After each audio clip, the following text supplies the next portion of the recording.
Hi, welcome to Tune to Life. I'm Andrew. I'm Frankie. Thanks for tuning in once again. And today we're going to be talking about the world, that bizarre world of entertainment. There's nothing that we know loads about. We're not in the entertainment industry and so on, although you might say that we're probably on the peripheries, I don't know, whatever it is. But to us, it's fascinating looking at all the genres in terms of, acting, music, everything. It just seems to be wild, and all this madness has come up and been flushed out through social media. Definitely. Yeah, so we get to see most of it because again, mainstream don't show what's going on. You only hear the bits when they get into court or there's a big issue. But as we know, there's so much, and we wanted to sort of have a little delve into it and a little chat about what we found and so on. And it is mad, absolutely bonkers. But rather than talking about anyone, we'll talk about people that's in the now at the moment, namely P. Diddy's in there, Sean Combs. I mean, wow. I mean, that's crazy. So many allegations, so much speculation. But there's all the other issues as well, like R. Kelly, who's now doing time in prison for his sexual deviancy. And sexual deviancy seems to be the number one issue in the entertainment world, in acting and so on, whatever it is. You know, drugs are sometimes linked to that as well. But the sexual deviancy. So why is my question? Why? Why is that a feature? You know, people's sexuality, whatever they choose to be, whatever. But it's the deviancy with that, the abuse, the manipulation, The power.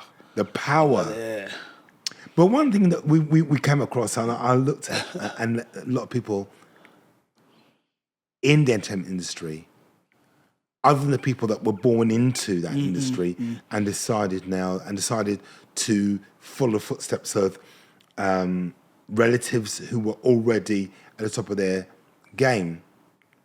The one thing that I found is that they'd come from very poor backgrounds. Where there was no money. Things are really difficult. They came from families that were fragmented. Some was brought up by a grandmother, brought up by an aunt or an uncle. You know, James Brown was in that situation, Richard Pryor was in that situation. And then money hits them, fame hits them, fame hits them, and then the power. So from being powerless to being powerful. But we've got to look at that as well. We'll explore that sense of being powerful. But power where? Where is that power? Is that power into everywhere and everything? And no, not really. Not really. And there is a different regime. I think that if you are white and powerful, and if, say, you are a person of color and powerful. They're two different power scopes. Two different power bases, completely different. One far more wide-reaching than the other. Far more wide-reaching. But yeah, I mean, I think for the time being, P. Diddy has lots of allegations, obviously being raided by the FBI. Lots of allegations come up which are worrying. But I think for just looking at this, for the people of color, that community who are looking at people like P. Diddy, look at people like R. Kelly. R. Kelly, for example, really talented. Very talented. Music was just top of the game. Just wow. Everything he released was like, oh my God, what? And he just on it straight away. You're like, wow. You know exactly. What I mean? Yeah, seriously. It was good. And then to find out that's what's going on. I know. And how he lost everything for his sexual deviancy because he liked young girls, children, literally. And but yes, so why? Yeah. Why? Yeah. does that greatness seem to bring out Yeah. that sort of deviancy, or is that deviancy there, and then there's greatness is attached? I don't know. And also, I mean, we don't know what his background is in terms of his own history, in terms of what's happened in his own childhood.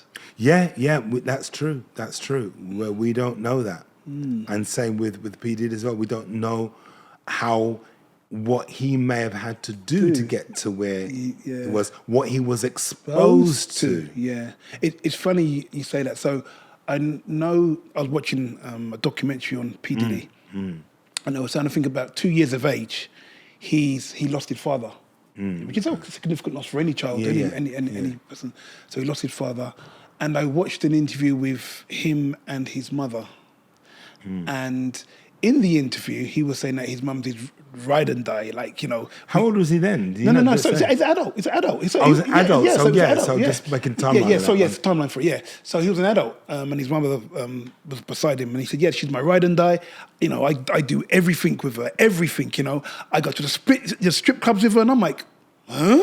Strip clubs With your mum? with your mom? You know." So you kind of get an idea about the boundaries, if there are any boundaries. You know, and I know that in other kind of, say, podcasts or YouTube videos that I've watched, there's been some note of the fact that mum... Speak up again, sorry. Sorry. There's been some accounts that mum had not the best of upbringing, and that he was exposed to lots of different stuff that he shouldn't have been exposed to, put that way. Sexual imagery and all that kind of pornography stuff, and acts and so on. So that seems to be a feature that plays out in a lot of these people's lives. And I'm not don't want to go down the road of making excuses for them, but we're trying to understand what that world, who that world attracts. That's the other side of it, who that world attracts. So what we've got very talented people that have unbelievable talent and abilities, but they're significantly flawed. That's right. In some way. And then when they have the power, exact that flaw on other people, because they themselves were manipulated and they manipulate other people. And they exact that power over people and so on, whatever. So it's crazy. So talking about that manipulation, so at 23 years of age, he met Clive Davis, who was his producer. Mentor. Mentored him. And it was alleged, it's been alleged, that there was about a 5-year relationship between the two of them. Yeah, a sexual relationship between the two of them. Oh, wow. So that's the allegation. So where does this allegation come from? So apparently... So Clive Davis, I watched an interview on him, and he was saying about the fact that he said, you know, he came out of a divorce and he wasn't sure about his sexuality, so he wanted to kind of explore that. Yeah, explore that, and he was quite frank about it, and he said that he felt that, you know, he found men attractive too. Right. So you can see in terms. But did he say he had? No. No. These are all allegations that P. Diddy and him had. Right. So we weren't clear. Sorry, guys. We didn't make it clear. That it's just an allegations. Well, these actions may not be true because they're just what people are saying. People speculated on these things. So we're not saying that. Right? No. We're really clear. So, but he said that they had been on a 5-year relationship, but there was no. Basically, what people were speculating is that he and Diddy were seen around a lot of time together in that period of time. So that's why people were speculating. But I mean, I think people can speculate what they like, can't they? Of course they can. But, you know, because he may want to be experiment in his sexuality, doesn't mean that he experimented with P. Diddy. Doesn't mean that. No. But you can see how people might look at that, and then with the allegations that are coming out about what P. Diddy is doing now, you can see people maybe drawing some attachments to what happened there and so on. But all of it is speculation. All of it, because there's no evidence to prove that no evidence at all. right now. But I think what's interesting is the fact that that world is filled with, you know, it's the manipulation rather than people's sexualities find whatever basis they have. But what it is that it's the manipulation, the coercion. That is something that seems to be at the forefront Of yeah. of the entertainment industry. No. Complete and utter Yeah. manipulation. Yeah. Now, what I want to do is spread a little bit light on terms of Clive Davis. Speak up a bit. To not, Sorry. So I'll just spend a little bit light on terms of Clive Davis. Okay. Now, he also managed Whitney Houston. Right. Okay. And basically, there was a kind of Grammys type of party that was organised for Whitney. Okay, Whitney Houston. This is some Right. time back. Now, So when would this have been? this would been 2000 and oh gosh. Let's have a look. When did Whitney Houston pass away. Yeah. Let me check something. Okay. You go on. Okay, Continue yeah. on. So what happened is that he and amongst others got wind that Whitney passed away in the hotel. Now this party was set on that same. All right, 2012. There you go, 2012. That's it. Yeah. 2012. So Yeah. around in 2012. Yeah. At that time. Yeah. So So a lot of people may not know who Whitney Houston was. Oh, okay. Whitney Houston, just to give it, a lot of people may not know that. Some people will know, we're assuming. Whitney Houston was a singer. big. I mean, she's massive. Whitney Yeah, Houston. yeah. She was an American singer, actress, film producer, and philanthropist, known as The Voice. I mean, she had a major voice. Her voice was something fantastic else. voice. And yeah, she was, Something her else. voice was Oh, something yeah. else. Seriously. Yeah. But yeah, go on. So she died in this hotel. Mm. Okay. Now, And this took place in America, just this to let you person know. in America, Clive Davis. Who was Clive Davis to her? So he's the producer. He was her producer? Yeah. Right, okay. Now he took it and he said that he spoke to her family and he took it upon himself that Whitney would have preferred to have gone ahead with a party as a tribute to her. So can you imagine her body is in this hotel and I don't know, downstairs in I don't know where the party was being held. There was a party Yeah. for Whitney Houston, and people have come. Wow. I mean, I'm thinking, okay, if anybody close to me died, to get myself in the frame of mind to be partying all night. So yeah, so let's make it really clear. So on the night of a party, who hell was holding the party? Do you remember? So Clive Davis was holding the party. It was All right, a so, Grammys okay, party. so Clive Davis was having a party Yeah. in his house. Not in his house, in a hotel. In a hotel. In a hotel. All right. Oh, right. That's right. Because Clive Davis is having a party in a hotel. Whitney Houston's going to be there, and many other celebrities and stars are going to be there. Yeah. So, whilst in the hotel, just to make it really clear, Yeah. Whitney Houston, sadly, it was stated, took her life.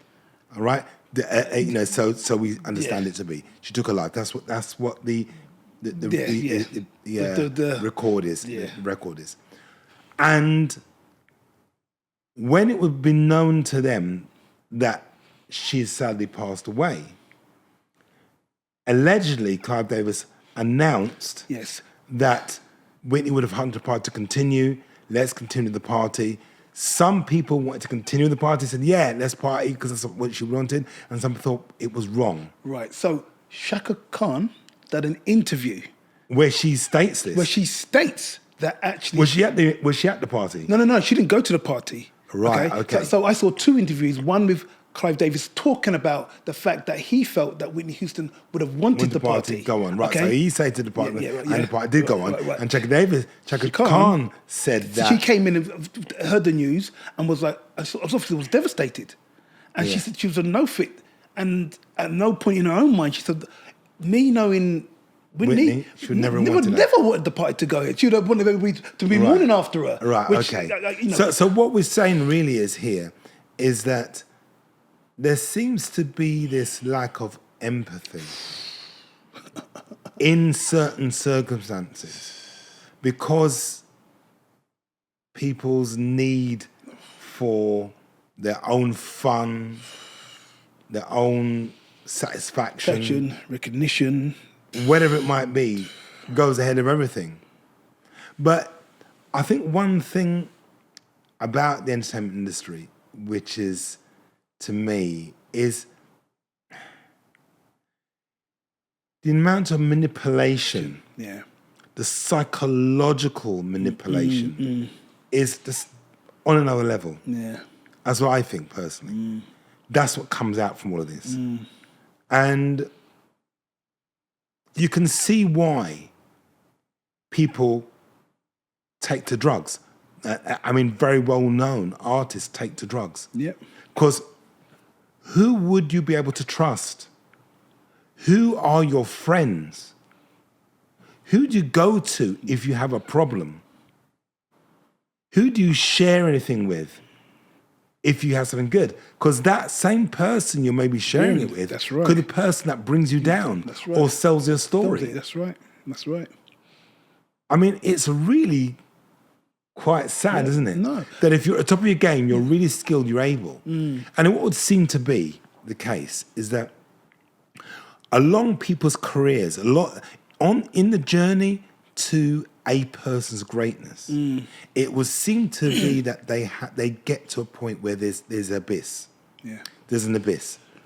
And in order to cross that abyss, it would seem to me they have to lose part of themselves. Oh, yeah. They have to give up part of themselves.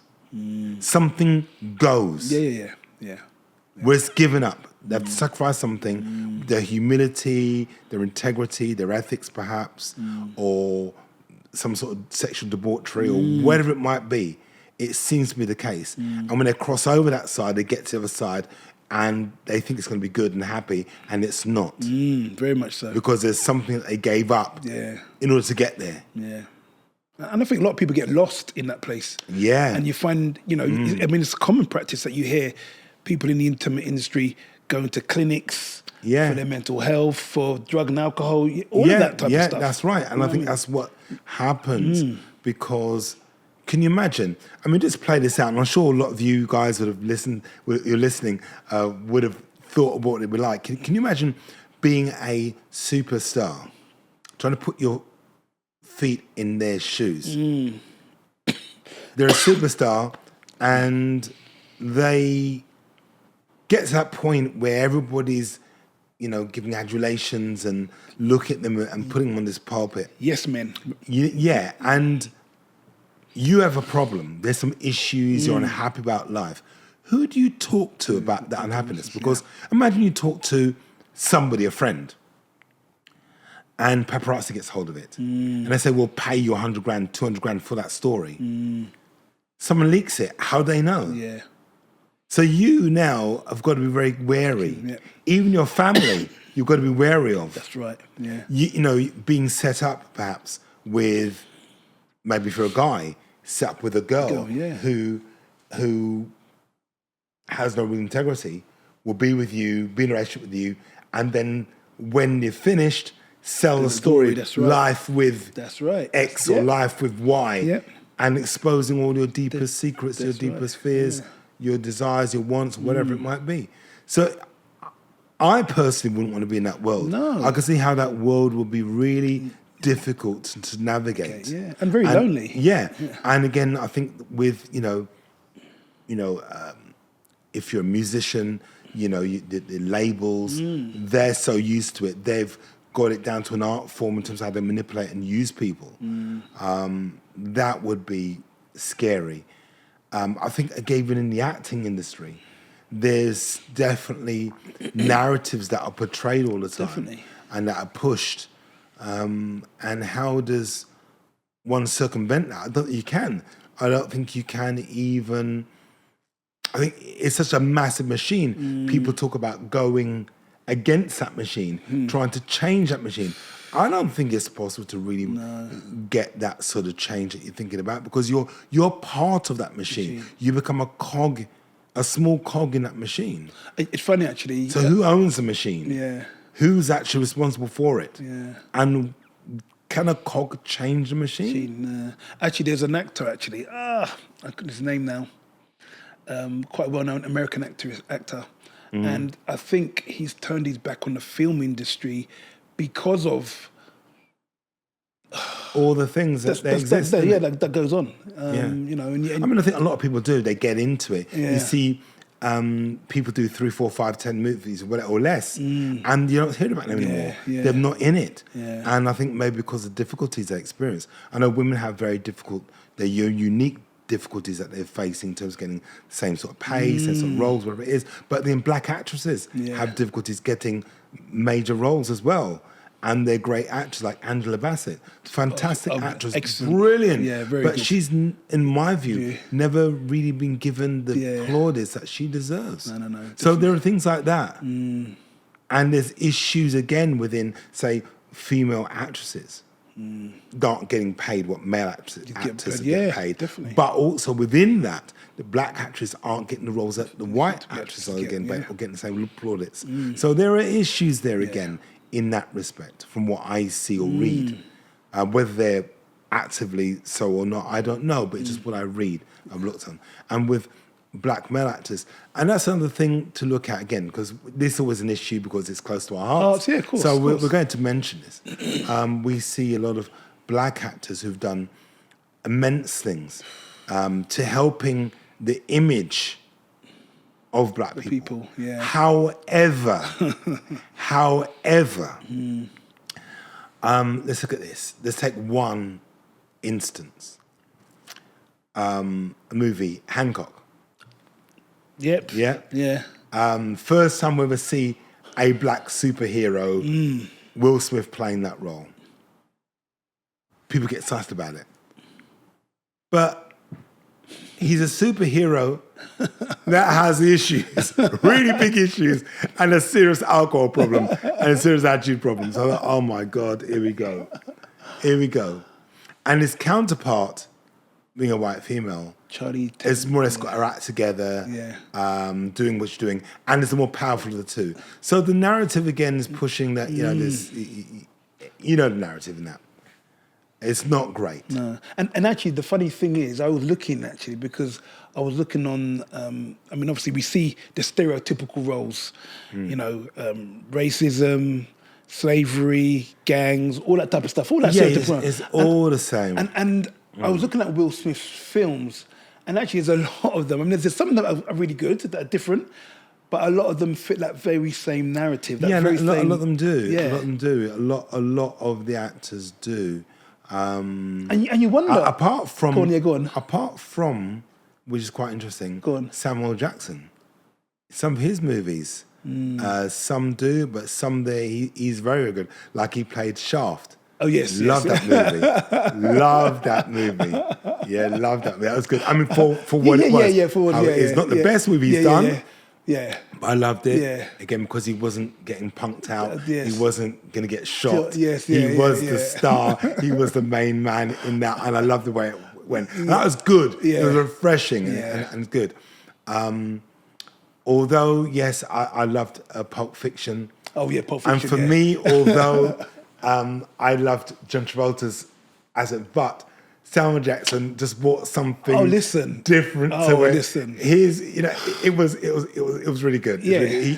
He brought something, oh my God, yeah, fantastic. Definitely. Fantastic. Although John Travolta was the star, but I think they shared the starship. No, I would say that. I would definitely 100%. say that. Yeah, I would definitely say but that. So Samuel Jackson's, again, different situation. But you would say and that a very gifted and very broad spectrum actor. Phenomenal. And again, although, yes, he's an A-list actor, people understand that, but I think people aren't really understanding the depth and breadth of this man's abilities. Yeah, I know. It's phenomenal. No, it is. Phenomenal. No, it is. It very phenomenal. Yeah, it is. So think about what he's played, some of the characters he's played. Played detectives, he's played a father that, you know, in oh my God, there's that movie, Time to Kill. Oh, Time to Kill. Yes, of course, yes. Time to Kill. Yeah, man. Yeah, Matthew Connelly. Yeah, Matthew Conti. Yeah. That role he played. Oh my God, it was so good, and very difficult to watch. Yeah. Very good. And he plays the Marvel stuff. That, all that, and even some comedies as well, which are very good. Yeah. So I think it's really good. And Actually, you know what? I mean, one thing I have to do, and it's just come to my mind. I have to. Sidney Poitier. oh yeah, my yeah, goodness yeah, gracious hands me. down. I mean, hands what down. this man did back in the day. day was pivotal, pivotal. Seriously. I mean, who guess is coming to dinner? oh. Listen, when I watched that, Oh my days. yeah, and in the heat of the night, Listen, that was the one. The heat of the night was the one when the white guy slapped him, I know, and he slapped him back. I know. I was like, damn. I was like, wow. In this time, I'm like, whoa. Wow.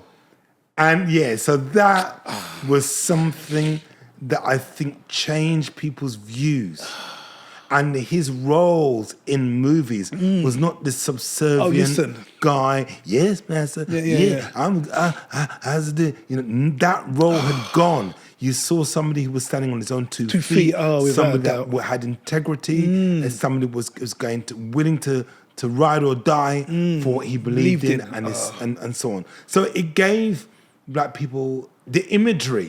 Helped black people look at themselves better in terms of their position in the world. Yeah, most definitely. Yeah, most definitely. That's the key element of it. And I don't think there's been anything like that since. I don't think there's anything that's changed. I can't bring to mind anything that is so empowering. There's been movies that are good. Don't get me wrong. I'm not saying there's been movies that are good by black male actors that are good and they help to do it. But there's nothing since. No. You're interested. That has engaged the black audience and said, wow. So why is that? Is that because the scripts aren't being written? Because I mean, God knows who wrote that script back in the day. Because that was something. Well, yeah. I mean, I don't know. I think that now there are so many more politically correct movies that they can't get to the edge of things. You know, people can't say this, they can't say that, they can't say this, but it still exists. So, for example, you know, people talk about, we're going to start off key, but just to highlight the point, people talk about racism doesn't really exist. Of course it exists. Racism is alive and well and is performing very well and is healthy. It's healthy, Healthy and doing very well. Maybe hiding behind a few bushes on a bit of a rock, but it's doing very well. It's thriving at the moment. Thriving, yeah. Just because people don't say it, don't mean they don't think it and don't feel it. All right, so it's there, and it comes out every now and again in very covert ways, but very powerful covert ways, and sometimes overtly. Right, and so it's still there, but scripts and movies don't show that as much because what they're showing is the overt stuff, the stuff that's in your face, which doesn't happen as much anymore. Stuff that you can't grab and touch and hold and say, look, see it? But people see it. It's so covert now that even young people of colour don't recognise it, can't see it anymore. It's only the older generation that have the ability to see and understand it and know it. So there's a boundary there, there's this gap. But not going on that subject. But the situation is in terms of entertainment industry, we have a situation where in the entertainment world, say even acting, you would hear about the promiscuity, sexual deviancy, all the crazy stuff that were among the white actors who were doing what they're doing. But now that seems to be just as prolific within the black fraternity. It's just, you know, where all sorts of things going on. And why is that? Is that something that's fueled? Are people, you know, being encouraged to do that? Or is it a default position that when you get to that position, it's hard not to be in that world? Perhaps it's just part of the system and how it's created. That's what I'm just saying. You default back into that. Is that yeah. something that you default into? So you hear about these the party. I mean, PD had parties. Jeffrey Epstein had parties. That's right. So who else is throwing parties? That would encourage this sort of behaviour. And that if you are a young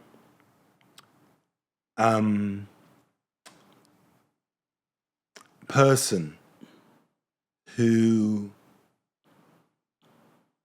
can be influenced, be manipulated, that will allow yourself to be influenced, and will allow yourself to be manipulated because of the need to be famous, the need to make that money, to live that life. You can want it so bad that you're quite happy to turn a blind eye to integrity, your morals, your ethics, and so on. You want it that bad, and there are loads of people. Yeah. Actually, you know what? There was an interview with P. Diddy, and he was saying about, and I was talking to one of his other mentors, and he was talking about how relentless he was in terms of achieving that goal. Yeah, and I think if you get to that level, to where you got to, you are relentless. You will do anything. You'll do what it takes to get there. Yeah. And so my point is, talent seems to be 10 to the penny. There's lots of talent. But for every 1,000 people that go for the top positions, there's going to be maybe, I don't know what the numbers are, who won't do what's needed. But there are going to be plenty that will. Oh, that's right, yeah. And the plenty will go that step further, say, I don't care what I do. Yeah. I will put myself in any position just so I can get across that line. And they'll do it. And then regret it afterwards. Because it messes with their head. But I think that machine will continue. It was not going to end. Because it's a whole machine. Yeah. And I think that, whether you're black, white, this, that, or wherever you're from, once you're in that machine, you get swallowed up and chewed up by that machine. I don't think there's anything you can do about it. And I think we look at these people, black people can look at black people in the entertainment world and say, look at them and adulate them, whatever. But the sad thing is you don't know what they had to do to get there, that's right. and how that's affected them and what they do to other people who are looking to get there as well. And it perpetuates our whole system. And I think what's interesting now is that things are changing. And what I mean by that, you've got the social media now and how things are performing in that kind of guise. Now, for example, in 2017, Joe Willer and Theo Baker promoted a bout on Instagram. Okay. Posted what? So promoted a bout, a fighting bout, a boxing bout. Oh, right. Yeah, on Instagram. And KSI was watching it, and he then commented, I want to fight the winner. Now, what happened as a result of that, he fought the winner, who was Joe Willer, okay, in a boxing ring. I think 7,500 people sat down. There was 1.6 million people that viewed. Yeah, to make that clear, actually, just to make that clear. Yeah. KSI fought the winner, but what he did, which was different to what everyone else was doing, that's right. he promoted this exclusively on social media. Yeah. So he created a furore, created the discussions, did the interviews, all on social media. Yeah. And that's how he ended up getting 7,500 people following him. Because there were a lot of people following him on social media to sit down in the ring. But he had over 1 million people who were happy and were waiting to watch it on social media, on YouTube. Yeah. And that's what broke the whole crazy thing. But yeah, I mean, that's one thing that's important. But how that links into what we're talking, I think really it relates to the fact that how social media has changed the way in which we see the entertainment industry and what happens, what goes on. But more importantly, what people are willing to do in that sentence, what people are willing to do. And I think, my view, will any of that change? What do you think? I don't think that will change. I don't think that change. There's so much money involved. And I think that in a hypothetical situation, if people at the top of their game have had to abuse people, have been abused in some way or another, whether sexually, psychologically, whatever, or both and more, we don't know, and they get to the top of their game, the chances are that people coming up behind them to help them, they will still manipulate, abuse, and do what needs to do with them, and they step in. And then they'll say, well, yeah, you want to make it, you're going to have to do X, Y, Z. That's right. It's that power element. Yeah. I've paid my dues. And I think that, and I'm sure it can't be everybody that's doing it. But I'm sure with so much money involved that it can't be a straight line to get to where you need to get to. There's going to be something, or you're going to have to give up something in order to get there.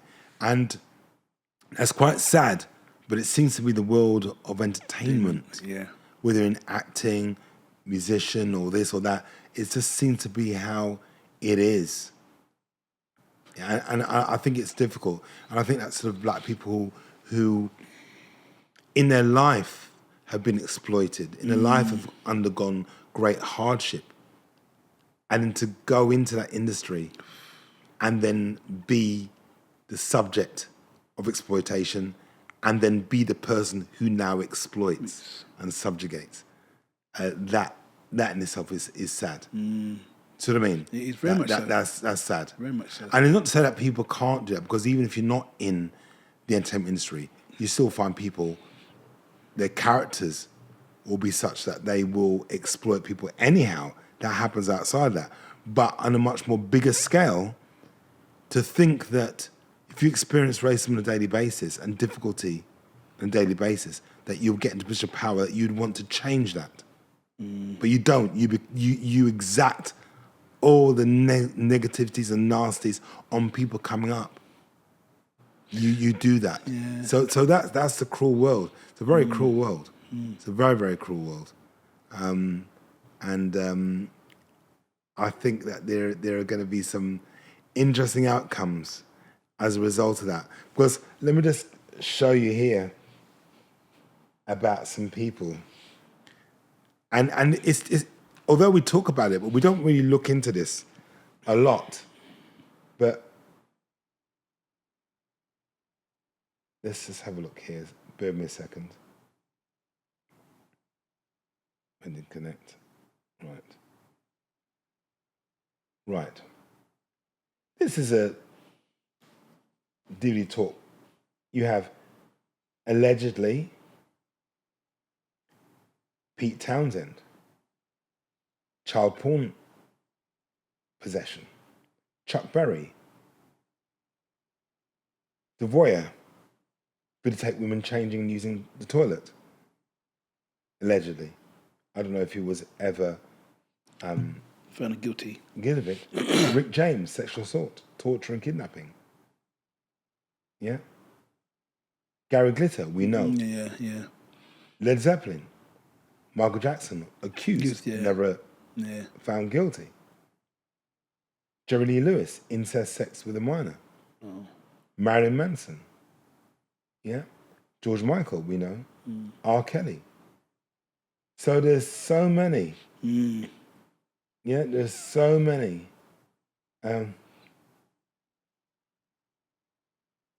Just putting in the music entertainers.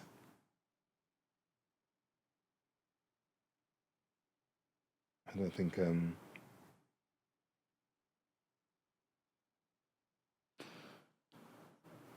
there are so many people. Sorry about that. There's so many people who are being caught, are involved in that. So what is it? Does it attract that sort of people? That's the key. But we just want you to think about that and to really,